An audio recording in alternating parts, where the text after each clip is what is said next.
All right. So, first of all, I apologize if my audio video is lower than standard. I'm kind of working on older equipment that's also not in the best shape, but I hope it works. Um, our Module 2 discussion asks about diversity. And of course, we often think of diversity in racial, ethnic, gender, and sexual orientation, but of course, it is much broader. So, what are some of the other areas of diversity that may be encountered in rural communities? And identify a policy issue that may affect one of the areas you identified. So, after reading the first few chapters in the book, um, Rural Social Work in the 21st Century by Michael Daly, and reading this week's reading, the article When Meemaw Becomes Mom by Christina Brandt, something kind of stuck out to me was the role of social classes in rural communities.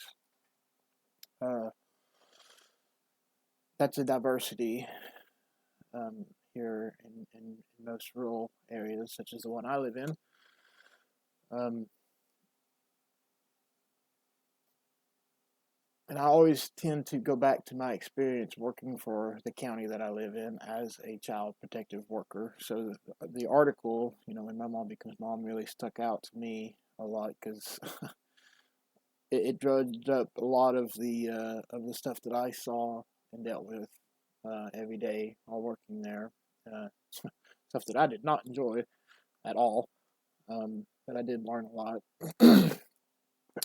And I found everything in the article to be very accurate. But when it comes to social class, the book talks about uh, how people in rural communities really pride themselves on having a sense of self-reliance. Um, you know, we in the country have a strong sense of independence, individualism, and self-reliance, as stated in the book on page 45. And we have a deep instilled work ethic. And it's sometimes hard to ask others for help when we have such a strong work ethic. And a lot of that kind of goes back to the rural kind of life of farming and families, going back generations farming.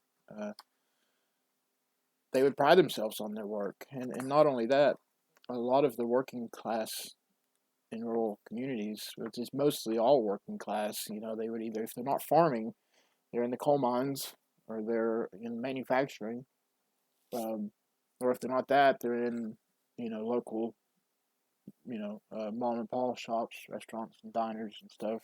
Waitressing, retail is a big now, and there seems to be a big gap between just the everyday working class good old boy, as called around here, that's probably working in a manufacturing job versus somebody who is a doctor or a lawyer or even a social worker for that matter. They probably tend to look at each other very differently. And people who are working in manufacturing or retail or something um, may have a sense of distrust about somebody in a professional role. Um,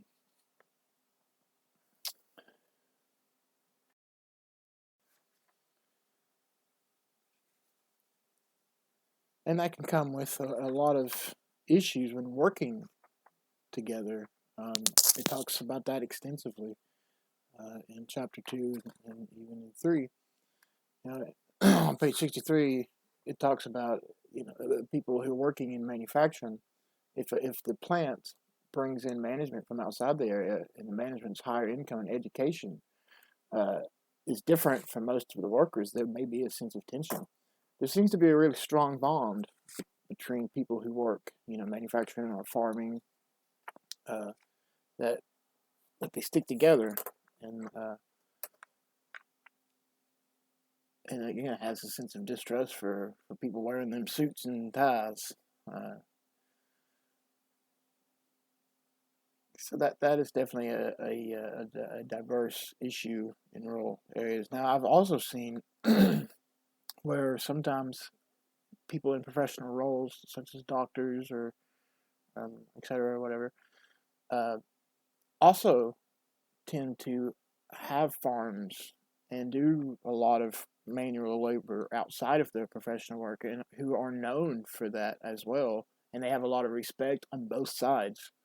Um, I know several doctors who own lots of land and have lots of cattle and are is well known, in within the farming industry in the area, but is also very professional, known as a doctor too. And I know that this is some judges too in this area, and of course the book talks about how we look at judges in rural counties. I know several judges here in Washington County that are professional during the day, but hey, they own a brewery at night, you know, and they're just the good old boys too. And I think if we are working in rural counties, I think it's good to have that to bridge that gap, or at least try to bridge that gap, to be able to connect to all people. And one of the policy issues that I can see with this, and they talk about this a little bit uh, in the article in My Mom Becomes Mom, especially in, I believe it's Roxanne's case, where she feels like the social services are harassing her. Um, that could be a big thing. Sometimes people think that people who may be in a higher social class may be bullying them or looking down on them because of their work, and that's a shame, because I have a strong respect for people who are doing blue collar work. In fact, I did it before I went to school, and I still may end up still doing it. I love being active. Um, so anybody who looks down at anybody because of the work they do, especially as a social worker, um, should reevaluate what they're doing. Uh, but another policy issue that I found, and coming back looking at my time at CPS, was a lot of times people who are working class, working in retail or restaurants or manufacturing or whatever, um, have a hard time getting off work. When they do get off work, they're hourly, so they're missing pay. Uh, and a lot of times when in CPS world, we have to make the time to meet the family, to have contact with the parents and people who are possibly taking the children into kinship families. And something that I heard a lot was, I can't get off work. How am I supposed to get off work? I can't come meet you just whenever I can. My manager's going to fire me, and that's a shame too. So we had to work around their schedule a lot of the times. Um, but that's a policy, in the county. We have to meet with them maybe at specific times. Sometimes we would even go to their job if their job allowed it. Uh, and that's an issue, not just with that policy issue, but that can come in terms of a lot of different issues. If somebody can't take off work or afraid to ask off work due to health reasons or whatever, for fear of being fired, in a professional, higher social class job profession, um, you know, people are often salaried or have sick days that they can take off. And in a lower class job, I hate to use that word, but in a retail restaurant or whatever, they may not have that option. So they're going to work sick. They're having to miss appointments and things. So there's a huge diversity there, and I think that collectively we need to try to bridge that gap. Thank you.